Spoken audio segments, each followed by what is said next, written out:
वो जगह मेघा के ससुराल बाड़मेर से बहुत ज्यादा दूर नहीं थी, जहां एक महिला ने एक बच्चे को जन्म दिया था। ये आधा तुझ पे गया है और आधा मुझ पे गया है। ये देख चंदा,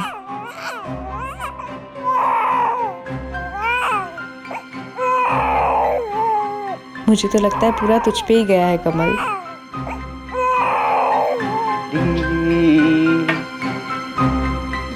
आगे वाला।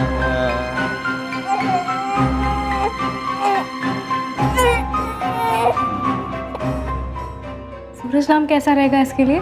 बहुत अच्छा नाम है, तू चंदा और ये सूरज।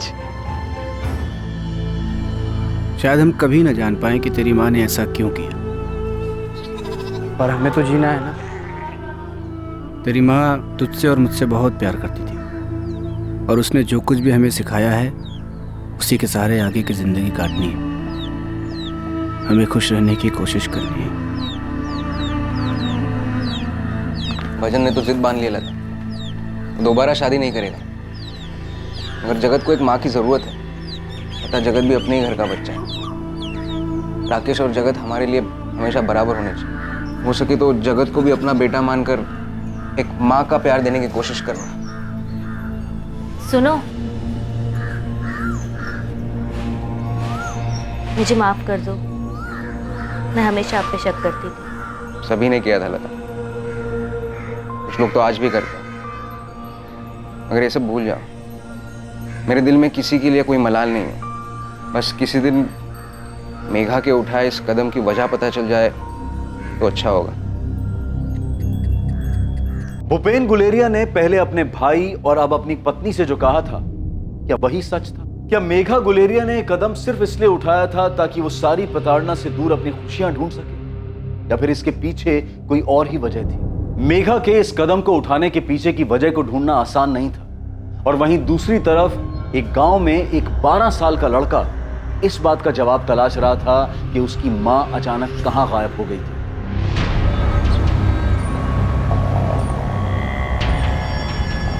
बारह साल के रतन दागा को जीवन व्यापन करने के लिए चाय की दुकान पर काम करना पड़ रहा था, पर हर दिन बिना भूले जब भी उसे काम से और स्कूल से फुर्सत मिलती, वो कविपुर गांव के आसपास जाकर लोगों से पूछता कि क्या किसी ने उसकी मां को देखा था।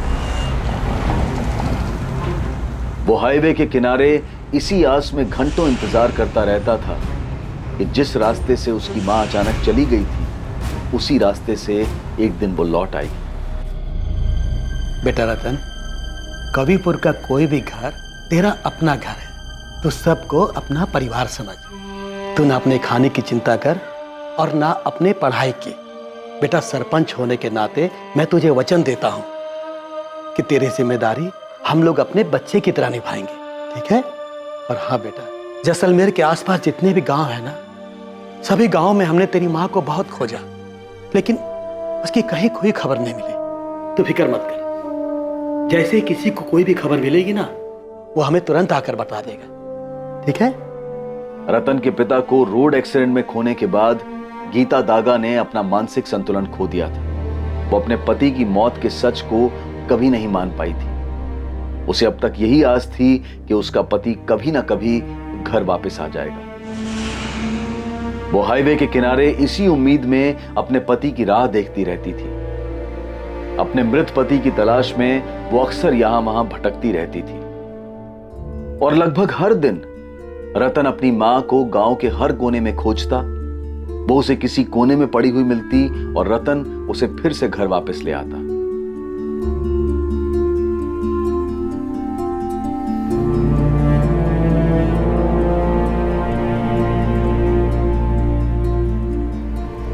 लेकिन साल 2003 में एक दिन रतन ने पूरा गांव छान मारा, पर उसे उसकी मां कहीं नहीं मिली। पर उसने ये उम्मीद कभी नहीं छोड़ी थी कि कभी ना कभी उसकी मां को घर का रास्ता याद आ जाएगा, या फिर एक दिन वो खुद अपनी मां को ढूंढ लेगा और उसे घर वापस ले आएगा। लेकिन रतन अपनी मां का पता नहीं लगा पाया।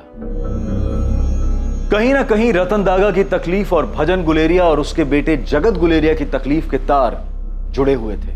और साथ ही जुड़ी थी मेघा गुलेरिया की कहानी कि आखिर उसने क्या और क्यों किया था। और यह कहानी तब शुरू हुई थी जब भजन गुलेरिया अपनी पत्नी मेघा को जानता भी नहीं था। कमल धीरे, कमल क्या कर रहा है? कमल धीरे चल।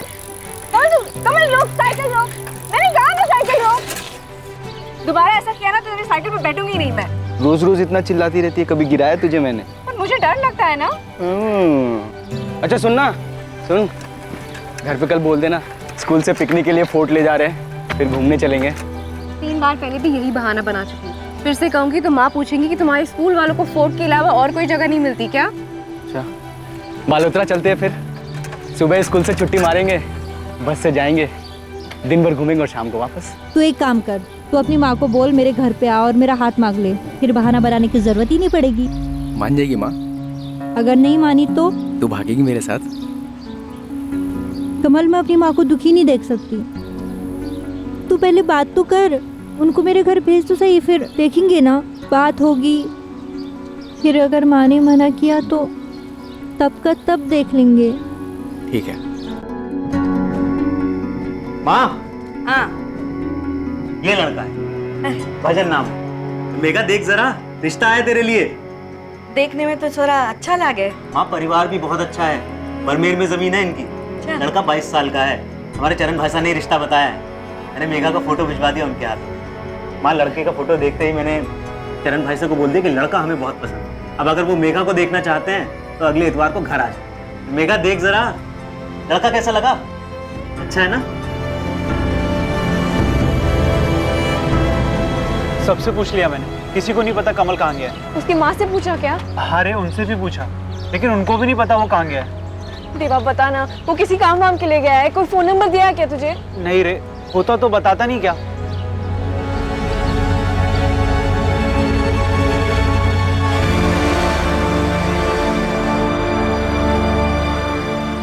अरे मेघा बेटा, कैसी है तू? तेरी माँ ने बताया तुझे देखने के लिए रविवार को लड़के वाले आ रहे हैं। हाँ काकी, वो कमल की कुछ किताबें थी मेरे पास, उसको लौटानी थी। दे दो मुझे, वो आएगा ना तब मैं देती हूँ उसे। हाँ काकी, वो हफ्ते भर पहले कमल ने भी मुझसे कुछ किताबें ली थी। 5 दिन हो गए, वो स्कूल नहीं आया ना, कब तक आएगा वो? ये तो वही जाने बेटा। जोधपुर गया है अपने चाचा के घर किसी काम से। 5 दिन में आऊँगा ऐसे कहा था मुझे, लेकिन अभी तक नहीं आया।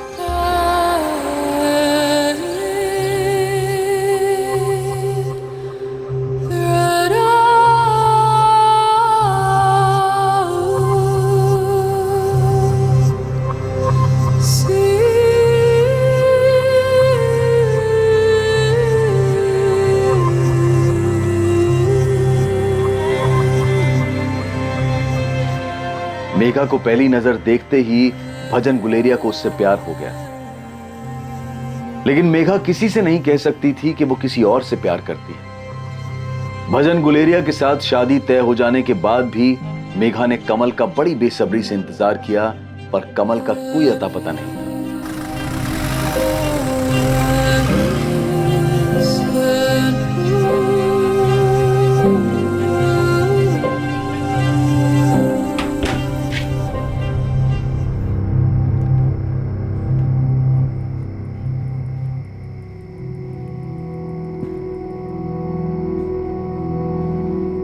अब जब हमारी शादी हो ही गई है तो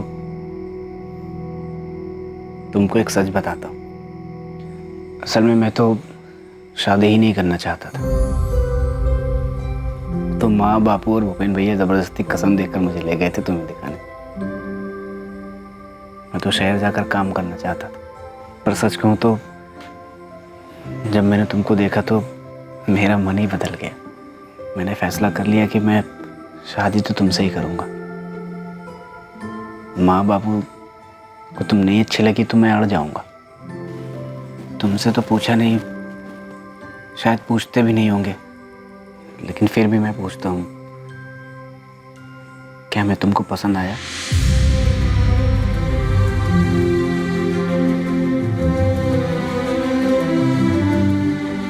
मेघा, भजन इतना खा नहीं पाएगा जितना तुम उसकी थाली में डाल रही हो।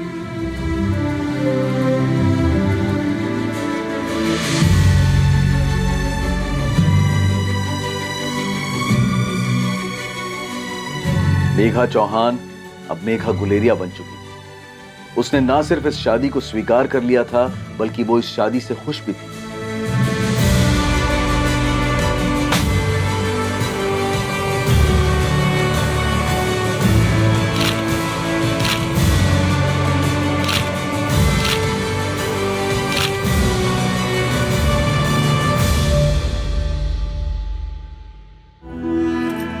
मत जाओ ना, मैं यहाँ कैसे रहूंगी?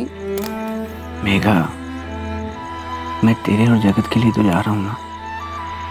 वहाँ पे अच्छा काम करूँगा, 4 पैसे कमाऊँगा। यहाँ पे जितना है हम उसमें खुश है। मत जाओ ना।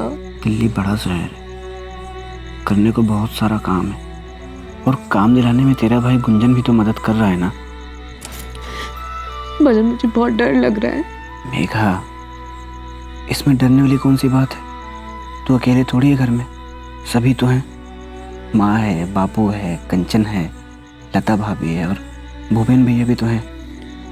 देख, मैं दिल्ली में यहाँ से कई गुना पैसा कमाऊंगा, और फिर तुझे और जगत को बेहतर जिंदगी दे पाऊंगा।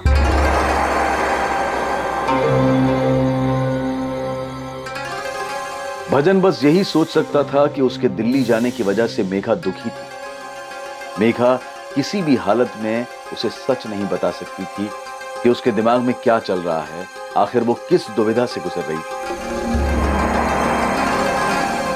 सूरज, जवाब क्यों नहीं दे रहा? तूने दूध पी लिया?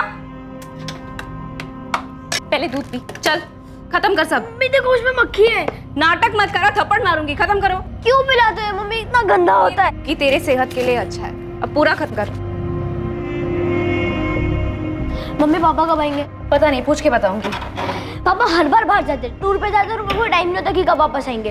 अगली बार टीचर बुलाएंगे और आप दोनों को आना है। ठीक है, चलो अभी। वैसे पापा काम क्या करते हैं? बताया ना तुझे, तेरे पापा सेल्स में है। पापा ऑफिस में काम क्यों नहीं करते? बाकी सबके पापा ऑफिस जाते हैं, दुकान जाते हैं, हर शाम घर लौटते हैं। पापा की तरह हमेशा बाहर नहीं रहते। चुप कर, हर वक्त बकवास करता रहता है। अब चल, तेरी बस निकल जाएगी। उनको बोल देना। क्या हुआ चंदा, इतना चिल्ला क्यों रही है? तो और क्या करूँ, तू बता। कमल, सूरज बड़ा हो रहा है, तेरे बारे में सवाल करता रहता है कि तू कहाँ है, तू घर क्यों नहीं आता। उसके सारे दोस्त के पापा घर वापस आते हैं। दिन भर तुझे याद करके वो अपने दोस्त के पापा के बारे में बात करता रहता है। चंदा तो समझाओ उसको, मैं काम में फंसा हुआ हूँ। बस 2 दिन की बात है, मैं आ जाऊंगा वापस। कमल, मैं सूरज की परवरिश अकेली नहीं कर सकती। हम दोनों को यहाँ पे तेरी जरूरत है। चंदा, मैंने एक बार कहा ना, मैं आ जाऊंगा वापस, काम में फंसा हुआ हूँ। तुझे क्या लग रहा है मैं तुम दोनों को छोड़ के भाग जाऊंगा? तुम दोनों के बिना जी सकता हूँ क्या मैं?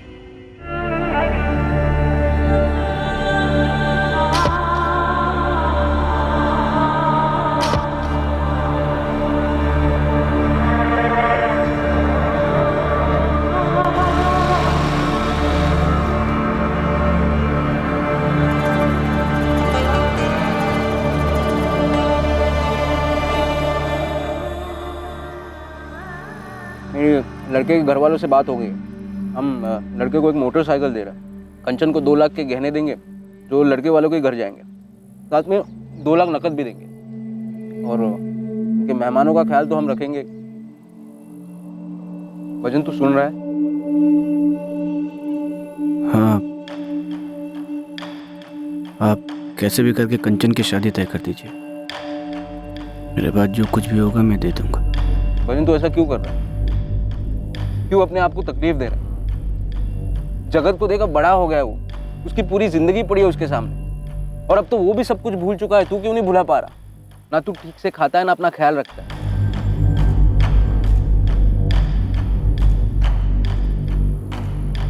मैं काम करने जा रहा हूँ।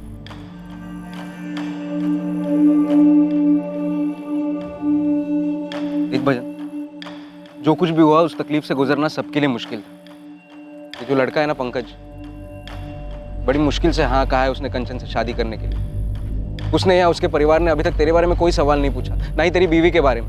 मुझे डर है कि तेरी ये हालत देखकर वो सवाल पूछना शुरू कर देंगे, और फिर हमें जवाब देना होगा, और फिर कंचन की शादी का क्या होगा?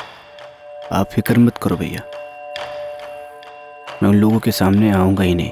अब बस कैसे भी करके कंचन की शादी पक्की कर दो। बाकी जगत को आप और भाभी अपने बच्चे की तरह पाल ही रहे हो। मगर भजन, जगत तेरा लड़का है, उसे तेरी जरूरत है जिंदगी में आगे रास्ता दिखाने के लिए। सब कुछ भूलकर एक बाप का फर्ज अदा कर, क्योंकि पिछले 13 साल से तू जिस सवाल का जवाब ढूंढ रहा है वो तुझे कभी मिलने नहीं वाला। मेघा ने अपनी जान क्यों ली है हमें कभी पता नहीं चलेगा। सच तो ये है कि मेघा अब नहीं रही, और अगर किसी दिन इसकी वजह तुझे पता भी चल जाए तो उससे क्या होगा? क्या तेरे मन को शांति मिलेगी?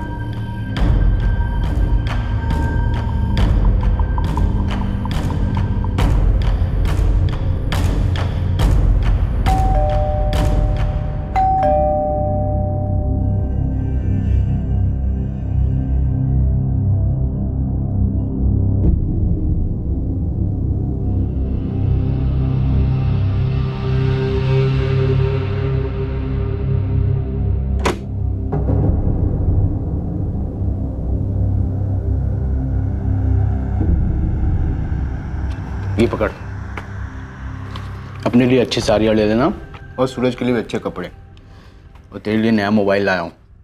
इस बार कहाँ डाका डाला कमल?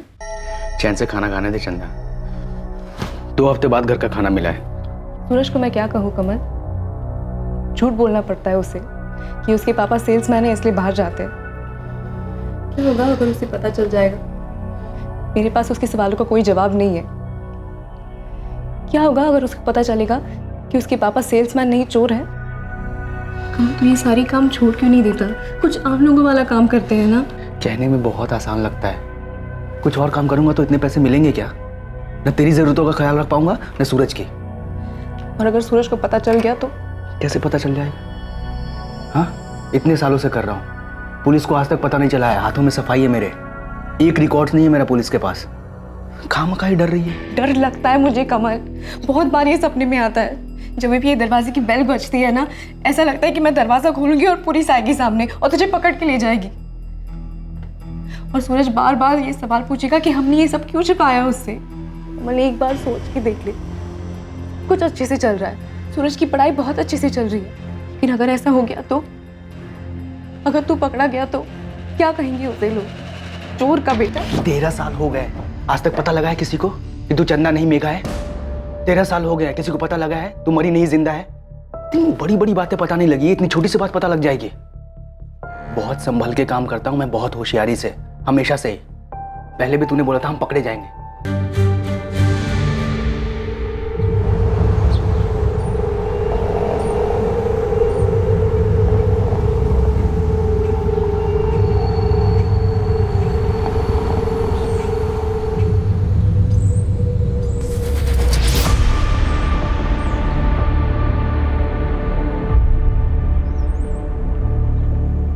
कैसी है तू? तू अब तक नाराज है? मैं आया था तुझसे माफी मांगने और तू बाड़मेर में थी। मेरी हिम्मत नहीं हुई वहां आने की। मैं जब भी गांव आता हूँ तेरा ही इंतजार करता हूँ कि तू कभी तो गांव आएगी। अब क्यों आया है कमल? जो हो चुका है वो हो चुका है। सब मेरी गलती है, मुझे पता ही नहीं था तेरे साथ क्या चल रहा है। मैंने वापस आने में देर कर दी। देर नहीं, तुमने बहुत देर कर दी। सब खत्म हो चुका है, मैं अपनी जिंदगी में नई शुरुआत कर चुकी हूँ। वो गांव के बाहर का घर याद है ना तुझे? कल इंतजार करूंगा मैं तेरा वहां। जो तू मुझे भूल चुकी है तो मत आना, नहीं तो बस आकर माफ कर देना मुझे।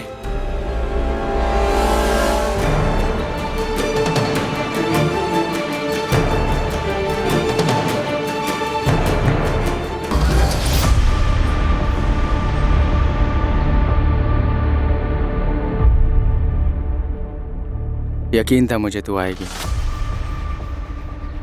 नहीं कमल, मैं किसी और की पत्नी हूँ, माँ हूँ मैं एक बच्चे की।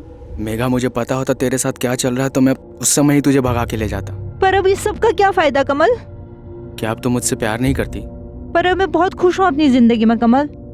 पति है मेरा जो मुझसे बहुत प्यार करता है। तुझे भुला पाना बहुत मुश्किल था मेरे लिए, पर मैं आगे बढ़ चुकी हूँ कमल। पर मैं अब भी वहीं खड़ा हूँ, कभी भूल ही नहीं पाया तुझे। जब मैं तुझसे मिलने आया ना तब तेरी शादी हो गई थी। पर अब इस सब का क्या फायदा कमल? मेरा एक अलग परिवार है। जब मैं तुझे माफ कर देती हूँ कि तू नहीं आ पाया, मान लिया कि तू फंस गया कहीं पे, पर अब मैं खुश हूँ कमल और पुराना कुछ भी याद नहीं करना चाहती। मैं बस यहाँ पे इसलिए आई थी क्योंकि शादी के बाद तुझसे बात नहीं हो पाई। पर अब दोबारा नहीं आऊंगी और तुझसे कभी नहीं मिलूंगी। बस इतना बता दे, तू मेरा प्यार भूल चुकी है या अब भी प्यार करती है मुझसे?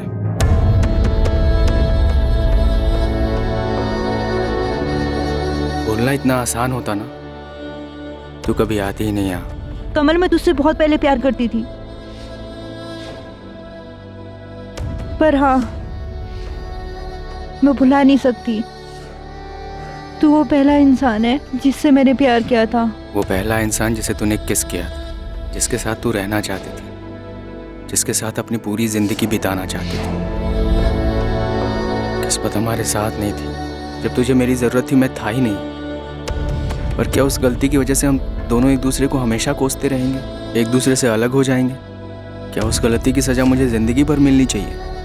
मैं नहीं बदला हूँ मेघा, मैं वही कमल हूँ जो तुझसे बहुत प्यार करता है। मुझे पता है तो वही मेघा है जो मुझे बेहद प्यार करती थी।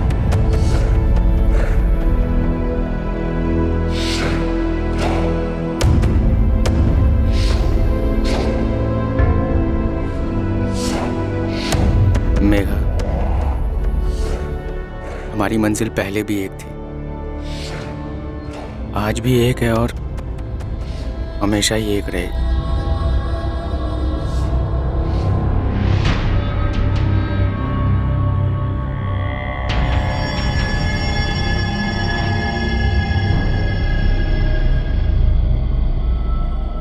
कमल, मैं अपने पति को धोखा दे रही हूँ। अगर तुझे ऐसा लग रहा है तू मेरे साथ नहीं रहना चाहती, तो सबसे बड़ा धोखा तो खुद को दे रही है। कमल, वो मुझसे बहुत प्यार करता है। तू मुझसे प्यार करती है। मैं अपना खुद का सामना नहीं कर पा रही हूँ कमल। तुझे वापस आना ही नहीं चाहिए था। मुझे ना तुझे उस वक्त छोड़ के जाना ही नहीं चाहिए था। हम एक नहीं हो सकते कमल। ऐसा लग रहा है जैसे कि मैं पाप कर रही हूँ और मैं बार बार तुझसे मिलने नहीं आ सकती। भजन मुझ पे शक नहीं करता, पर मैं उसका भरोसा नहीं तोड़ सकती। तू मेरे साथ चलेगी हमेशा के लिए, अपने पति को छोड़कर, सबको छोड़कर? नहीं कमल, बिल्कुल नहीं। नहीं चल सकती मैं। भजन को बहुत तकलीफ होगी। और जगत का क्या होगा? यही छोड़ दे जगत को, वो उसका बेटा है, वो संभाल लेगा उसको। नहीं, कुछ भी नहीं बिगड़ेगा मेघा। 5 साल हुए हमें एक दूसरे को देखे हुए, बात तक नहीं की थी, और अब देख सिर्फ 2 महीने हुए हमें मिले हुए, सब कुछ पहले जैसा हो गया है। हमारी किस्मत में मिलना ही लिखा है, नहीं तो हम ऐसे मिलते ही नहीं। नहीं कमल, हमारे पास एक मौका था साथ में होने का, लेकिन तू तब नहीं था। भी है मेघा, मैं गलती दोबारा नहीं कर सकता। पर ऐसा कैसे होगा कमल? होगा मेघा, मैंने सब कुछ सोच रखा है। अगर तू मर जाए, अपने पति के लिए, अपने बच्चे के लिए, अपनी माँ के लिए, पूरी दुनिया के लिए। ये तू क्या कह रहा है? मेरे पास एक प्लान है। वो देवा याद है तुझे? मेरा एक और दोस्त है सुधीर, मेरे साथ ही काम करता है। मैंने उनसे बात की है, हमें किसी और को मारकर सबको ये दिखाना होगा कि वो मेघा की लाश है। लेकिन अगर किसी को मारा तो पता चल जाएगा कि खून हुआ है, और फिर पुलिस जांच करने आ जाएगी। और जांच करके पुलिस आज नहीं तो कल तुझ तक पहुंच ही जाएगी। यार मुझे मेघा चाहिए। अब वो ऐसे अपने पति को छोड़कर तो आने से रही, उसे बेइज्जती का बहुत डर है। हाँ, अगर ये साबित हो जाए कि वो मर चुकी है तो मैं उसको मना लूंगा। तो फिर कुछ सोचते हैं। इसके लिए हमें उसके जैसी एक औरत को ढूंढना पड़ेगा। ये मर गई है, ये यकीन दिलाने के लिए हमें किसी को तो मारना ही पड़ेगा, तभी सबको यकीन होगा। सही कह रहे। हफ्ते भर सोचने के बाद ये तरकीब दिमाग में आई है, और देवा को तो एक औरत भी मिल गई है, इसको देखकर ऐसा लगेगा जैसे तू मरी है।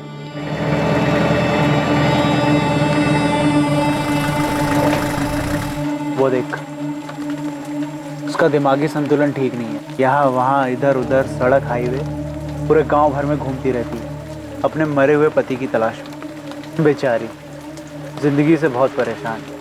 अब इसे मारकर हम इसे मुक्ति दे सकते हैं। मेघा, तुझे खामोश रहकर सिर्फ ऐसे दिखाना है जैसे तेरे पति और सास ससुर को लगे कि तू परेशान है। थोड़ा नाटक करना पड़ेगा। आसपास वाले लोगों को ऐसा लगना चाहिए कि ससुराल में तेरे साथ कुछ हो रहा है और तू बोल नहीं पा रही है।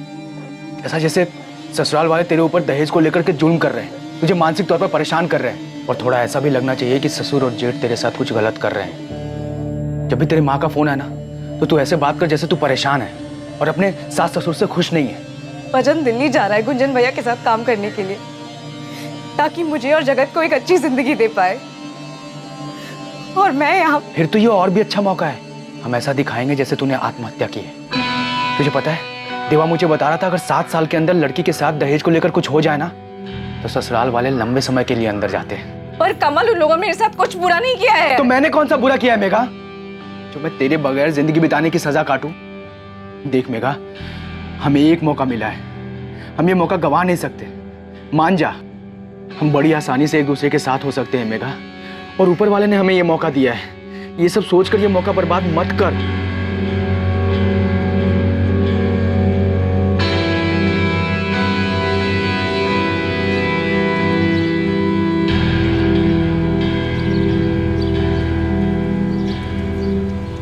सुनो, सुनो, मुझे माफ कर दो भजन, माफ कर दो। मैं तुम्हें छोड़ रही हूँ, फिर दोबारा कभी नहीं मिलूंगी। तू ऐसा करेगी तो मैं तुझे छोड़ के नहीं जा पाऊंगा।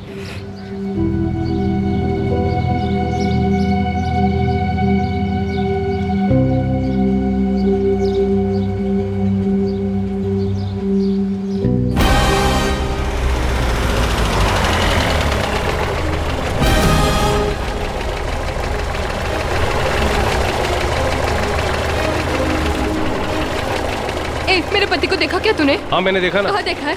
अरे उधर है, चल चल अच्छा, चल, मुझे ले हाँ, चल चलेगा? बताता हूँ। हाँ, आजा। जल्दी चल, चल।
देखिए, रिपोर्ट्स के हिसाब से भजन को सेकंड स्टेज का कैंसर है। क्या कहा आपने?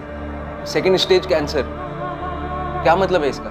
सेकंड स्टेज कैंसर मतलब आप लोग बस इतना समझिए कि भजन की हालत ठीक नहीं है, उसे तुरंत सिविल हॉस्पिटल ले जाइए। मैं एक नोट लिख के देता हूँ, वो आप एक डॉक्टर को दे देना। पापा ठीक तो हो जाएंगे ना डॉक्टर? देखिए, उन्हें इलाज की तुरंत ज़रूरत है, पहले ही काफ़ी देर हो चुकी है, आगे जाकर देर मत कीजिए। 15 सालों से भजन अंदर ही अंदर मर रहा था, या ये कहें कि वो खुद को मार रहा था। इस सवाल के जवाब में कि मेघा ने अपनी जान क्यों ली। 15 वर्षों के लंबे इंतजार के बाद भी रतन दागा को कोई अंदाजा नहीं था कि उसकी मां गीता दागा कहां चली गई थी और उसके साथ क्या हुआ था। क्या भजन गुलेरिया और उसके बेटे जगत गुलेरिया को कभी मेघा की सच्चाई के बारे में पता चल पाएगा? क्या रतन दागा को कभी उसकी मां के लापता होने की हकीकत का पता चल पाएगा? किस्मत के कारण यह अपराध एक लंबे समय तक सामने नहीं आ पाया था, लेकिन इसका खामियाजा कई जिंदगियों को चुकाना पड़ा था। लेकिन 2018 में किस्मत एक बार फिर पलटने वाली थी और 15 साल पहले हुआ जुर्म अब सबके सामने आने वाला था।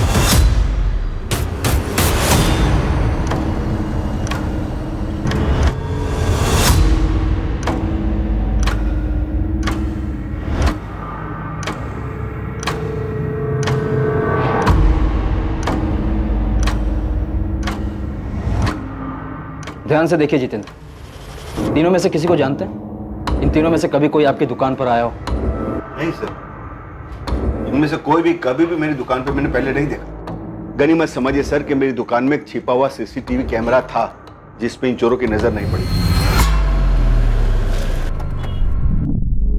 क्या हुआ? जी सर देखिए, मेरी दुकान के दोनों सीसीटीवी कैमरे, दोनों के तार काट चुके थे वो लोग। और तो और सर, वो जो सीसीटीवी के साथ रिकॉर्डिंग मशीन आती है ना, वो भी चुरा के चोर अपने साथ लेते। मतलब आपकी दुकान का अच्छी तरह से मुआयना किया गया। हो सकता है कि आपकी दुकान का कोई वर्कर भी इसमें शामिल हो। नहीं सर, मुझे ऐसा नहीं लगता, क्योंकि सर यहाँ पे देखिए, यहाँ एक और छुपा हुआ सीसीटीवी जिसमें सेल्फ रिकॉर्डिंग हुआ है सर। इस रिकॉर्डिंग में तीनों चोर के चेहरे साफ साफ नजर आते हैं। चोरों को तो नहीं पता था कि यहाँ छिपा हुआ सीसीटीवी है, लेकिन मेरे सारे वर्कर्स जानते थे।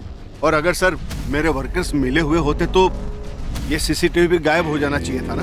सर, इन तीनों की फोटो जोधपुर के सभी पुलिस स्टेशन में सर्कुलेट कर दी है, लेकिन कहीं से कोई लीड नहीं मिल रही। कोई नहीं पहचानता इन तीनों को। ऐसे कैसे हो सकता है? फिर से भेज, पूरे राजस्थान राज्य में भेजना। इतनी सफाई से चोरी की है उन लोगों ने। नए बंदे तो नहीं रखे, कहीं ना कहीं कोई केस तो जरूर होगा उनका। और अगर बाहर की भी गैंग हुई तो भी पता चल जाएगा। ठीक है सर। पूरे राजस्थान के किसी भी थाने में तीनों में से किसी एक की भी हिस्ट्री नहीं है? नहीं सर, किसी के बारे में कुछ पता नहीं चला है। अब सर समझ नहीं आ रहा कि चोर बाहर के स्टेट से आया था क्या। वैसे मैंने उनकी डिटेल्स दिल्ली और एमपी में भी भेज दी है। आसपास के दुकान से भी कोई फुटेज नहीं मिला? वैसे सर इस तरह की चोरी के केस पहले भी सामने आ चुके हैं। सीसीटीवी वायर को काटा गया, पीवीआर मशीन को लेकर चले गए, लेकिन सर वहाँ कहीं भी कोई छुपा हुआ सीसीटीवी कैमरा नहीं था। इसी वजह से चोरों की फुटेज सामने नहीं आई। फिर तो पक्का कोई मजा हुआ गैंग है जो काफी सफाई से अपने काम को अंजाम दे रहा है। पहली बार सामने आया। कैसे भी हो, इन्हें पकड़ना है। कई सालों की चोरी का हिसाब मिलेगा इनसे। अंदर आओ साहब। उस्मान, आजा आजा। कोई टिप मिला क्या? साहब हाँ भी और नहीं भी। मतलब मुझे और ना मेरे बंदों को इन तीनों की कोई हिस्ट्री का पता ही नहीं चला, लेकिन इनमें से एक बंदा है, इसका पता चला है। इसका नाम है कमल राजपूत। अपना एयरपोर्ट रोड साइड इसका घर है। मैंने डबल चेक किया साहब, ये बंदा कमल राजपूत ही है। घर में बीवी रहती है जिसका नाम है चंदा राजपूत। छोटा बच्चा है सूरज। बाकी इसका अगला पिछला सब पता कर रहा हूँ मैं।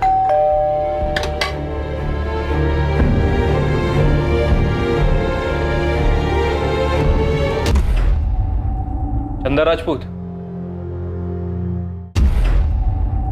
चंदा राजपूत। डर लगता है कमल, बार बार सपने में आता है। जब भी ये दरवाजे की बेल बजती है ना, ऐसा लगता है कि मैं दरवाजा खोलूंगी और पुलिस आएगी सामने और तुझे पकड़ के ले जाएगी। चंदा राजपूत जी। ये तुम्हारा पति कमल राजपूत है? वो बाहर है सर। कहाँ बाहर गया है? और ये फोटो में जो दो लोग हैं वो कौन है तुम्हारे पति के साथ? मुझे नहीं पता। नहीं पता? तुम्हारे पति ने इस बार ज्वेलरी शॉप में डाका डाला है। इसके पहले और कहाँ कहाँ डाका डाला उसने? सर मैं आपको बता रही हूँ ना, मुझे कुछ नहीं पता, मैं सच कह रही हूँ। सर वो घर के अंदर नहीं छुपा है। ठीक है, तुम हमारे साथ पुलिस स्टेशन चलो। तुम चलोगी, पीछे पीछे तुम्हारा पति भी आ जाएगा। नहीं नहीं सर, मैं नहीं जानती कि वो कहाँ है, क्या काम करता है। सर मेरा बेटा स्कूल से आने वाला है, मुझे घर पे रहना होगा। क्या उम्र है तुम्हारे बेटे सूरज की? सर वो 13 साल का है। हमारा एक कांस्टेबल तुम्हारे पड़ोसी के साथ यहाँ पे रहेगा, और जैसे ही तुम्हारा बेटा सूरज आ जाएगा उसे लेकर थाने आ जाएगा। तुम चलो। नहीं नहीं सर, मेहरबानी करके ऐसा मत कीजिए। आप चाहे तो अपना एक कांस्टेबल यहाँ पे रख दीजिए ना। जैसे ही मेरा सूरज यहाँ पे आता है ना, मैं आपके थाने आ जाऊंगी। तुम माँ बेटे को पता था कमल चोरी का काम करता है? नहीं सर, हमें नहीं पता था। तुम्हारा पति कमल ये जोधपुर का है? हाँ सर, यही का है। उसका फोन बंद आ रहा है, कहाँ है वो? सर मुझे नहीं पता। सर इनका बेटा सूरज बोल रहा है कि उसके फादर सेल्समैन है, कई दिनों तक घर से बाहर रहते हैं। सेल्समैन? कैसा सेल्समैन? चंदा राजपूत? सर मुझे नहीं पता। चंदा तुम्हें कुछ पता भी है या नहीं? सर मुझे पता है कि वो काम करता है, लेकिन क्या काम करता है, कहाँ काम करता है, मुझे नहीं पता। 13 साल का लड़का है तुम्हारा। 14 साल पहले शादी हुई थी ना? जी सर। सच बोल रही हो? इसमें भी कोई गड़बड़ है? नहीं सर, मैं सच बोल रही हूँ। तुमने बताया तुम्हारा पति कमल यहाँ जोधपुर का है, तुम भी यही की हो? जी सर। जोधपुर में कहाँ की? मायका कहाँ पर है तुम्हारा? और मायके में कौन कौन है? कोई नहीं है। कोई नहीं है? अरे तुम लोग पैदा हुए थे कि आसमान से टपके थे? तुम्हारा कोई नहीं है, तुम्हारे पति का भी कोई नहीं है। उसका फोन बंद आ रहा है, वो क्या काम करता है तुम्हें भी नहीं पता। और तुम्हें तो ये भी नहीं पता कि उसके साथ ये ये दो आदमी कौन है? हम जानते हैं चंदा राजपूत, तुम्हें सब कुछ पता है। पूरे 26 लाख के गहने चुरा कर भागा है तुम्हारा पति। इसके पहले भी चुराए होंगे। सच सच बताओ। सर मैं सच बता रही हूँ, मुझे कुछ नहीं पता।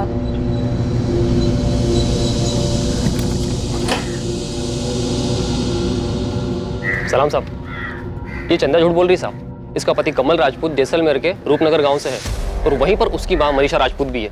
इसकी कहानी में कुछ तो गड़बड़ है साहब। अपना घर छुपाने की क्या जरूरत थी इसे? मुझे लगता है कि इसके पति के बारे में ये बहुत कुछ जानती है पर बता नहीं रही। ठीक है, वो सब हम देख लेंगे, लेकिन तेरे लिए सबसे बड़ा काम है कमल राजपूत के दोनों साथियों का पता लगा। मुझे नहीं खाना है और मुझे स्कूल भी नहीं आना है कभी भी। मम्मी पहले मुझे ये बताओ, नीचे पुलिस क्यों खड़ी है? पापा ने चोरी की, सब कह रहे हैं। बेटा मुझे नहीं पता, उनका फोन नहीं लग रहा है मुझे। आप झूठ बोल रहे हो। मम्मी सच बोलो, पापा ने चोरी की है, वो चोर है। चुप क्यों, बोलो ना।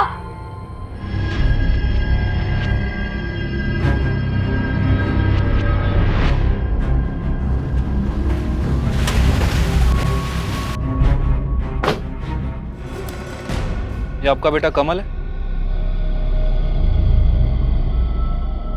हाँ, ये मेरा बेटा कमल है। इस वक्त कहां पर है ये? पता नहीं साहब। ये देखिए, ये दोनों आपके बेटे के साथी हैं। बता सकती हैं कौन है ये दोनों? ये दोनों तो उसके दोस्त लग रहे हैं। देवा और सुधीर नाम है इन दोनों का। लेकिन आप लोग मेरे बेटे को क्यों ढूंढ रहे हैं? चोरी की है आपके बेटे ने। 26 लाख रुपए के गहने लेकर गायब हुआ है और इसके पहले भी कई बार की होगी। देखिए, मुझे कुछ भी नहीं पता। कितने साल हुए मैंने अपने बेटे को देखा तक नहीं। क्या चल क्या रहा है तुम्हारी फैमिली के बीच में?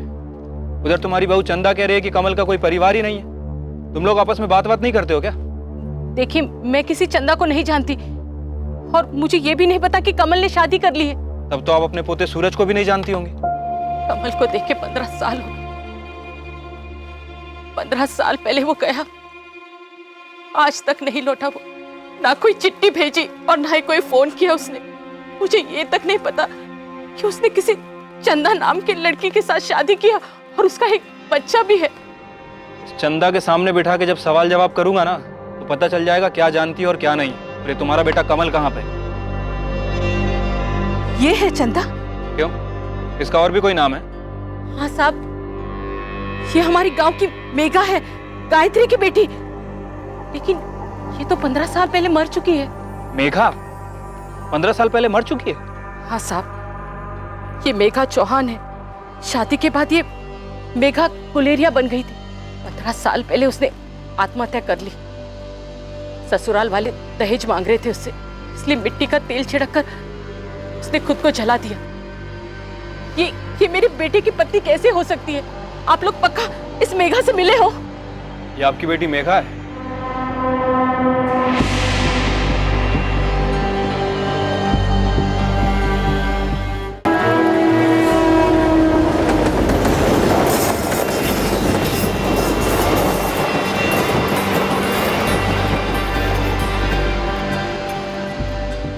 मेघा भाभी जिंदा है? फिर ऐसे कैसे हो सकता है? पुलिस ने तो यही बताया। उसने अपना नाम भी बदल दिया था, चंदा बन गई है वो। फिर कोई मरा हुआ जिंदा कैसे हो सकता है भैया?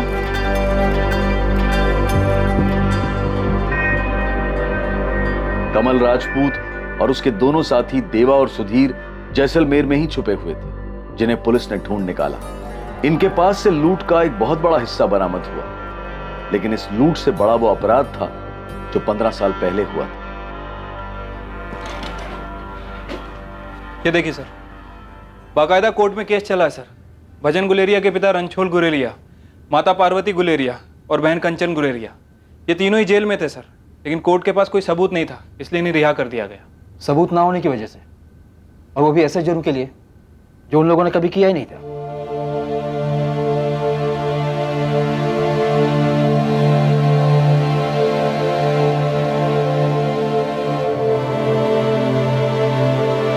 मुझे किसी से नहीं मिलना है, मेरे साथ जबरदस्ती नहीं कर सकते ऐसे भी। हाथ छोड़, मैंने कहा ना मुझे किसी से। चंदा, मेरी बात सुन। देखो, तुम्हारे पति को कैंसर है। पिछले 15 सालों से वो सिर्फ यही जानने के लिए तड़प रहा है कि तुमने आत्महत्या क्यों की। उसके माँ बाप मर चुके हैं, तुम्हारी माँ भी आई है। एक बार चल के मिल लो। देखिए, मैं अपना जुर्म मान चुकी हूँ। कमल के साथ मिलकर मैंने जो भी किया सब बता चुकी हूँ। अब मुझे उन लोगों में से किसी से नहीं मिलना है। तुम्हें अंदाजा भी है कि कितनी जिंदगियां खराब कर दी हैं तुमने? हाँ, इतने सालों से खामोश बैठी रही और आज जब मिलने का टाइम आया तो बोल रही किसी से नहीं मिलना, किसी का सामना नहीं करना है। मैंने कहा ना मुझे किसी से नहीं मिलना है, किसी को नहीं देखना है मुझे।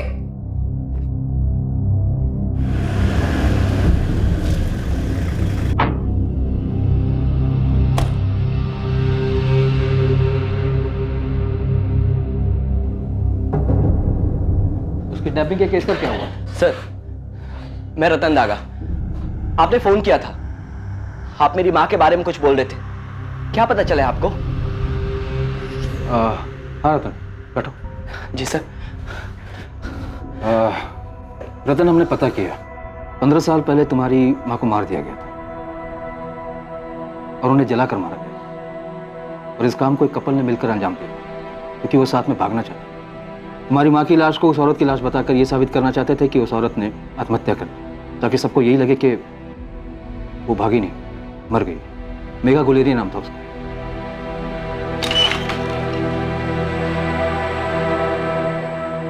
देखिए, वो आप लोगों में से किसी से नहीं मिलना चाहती। उसने अपना गुनाह भी कबूल किया। उसने कबूल किया है कि कमल राजपूत के साथ मिलकर उसने एक मानसिक रूप से बीमार औरत को मारा था, ताकि लोगों को ये लगे कि वो खुद मर गई है। अपना गुनाह तो कबूल कर लिया है, लेकिन आप में से किसी से मिलने की इच्छा नहीं।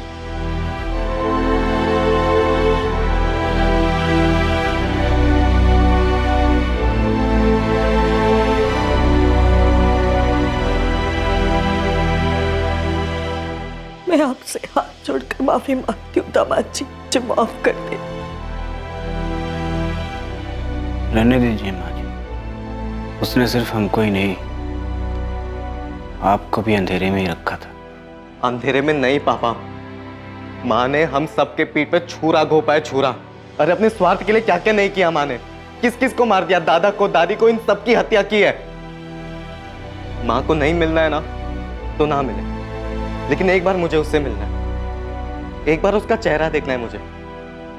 वो चेहरा देखना है जिसने शायद नीचे गिरने में एक नई मिसाल कायम की है।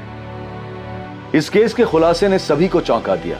13 साल के सूरज के लिए इस पर भरोसा कर पाना सबसे ज्यादा मुश्किल था। उसे उसकी दादी यानी कि कमल की मां के पास छोड़ दिया गया। कमल राजपूत, देवा, सुधीर और मेघा गुलेरिया पर गीता दागा की हत्या के लिए आईपीसी की धारा 302 के तहत केस दर्ज किया गया है। साथ ही आपराधिक षड्यंत्र रचने के लिए आईपीसी की धारा 120B और सबूतों से छेड़छाड़ करने के लिए धारा 201 के चार्जेस भी लगाए गए हैं। अब तो तुझे तेरे 15 साल पुराने सवाल का जवाब मिल गया ना भजन। अब जिंदगी में आगे बढ़, अब तो अपना ध्यान रखना शुरू कर दे। और अब मेघा ने तेरे साथ ऐसा क्यों किया, इस नए सवाल के पीछे मत पड़ जाना। वास्तव में वो क्या और कौन सी चीज है जो प्रेमियों में समझदारी पैदा कर सकती है? अभी कुछ महीने पहले इंटरनेट पर कुछ लोग बोल रहे थे कि शादी के बाद एक्स्ट्रा मैरिटल अफेयर्स एक इंडिविजुअल चॉइस होनी चाहिए। ये एक व्यक्तिगत विचार है और इसका ना तो हम समर्थन करते हैं और ना ही खंडन।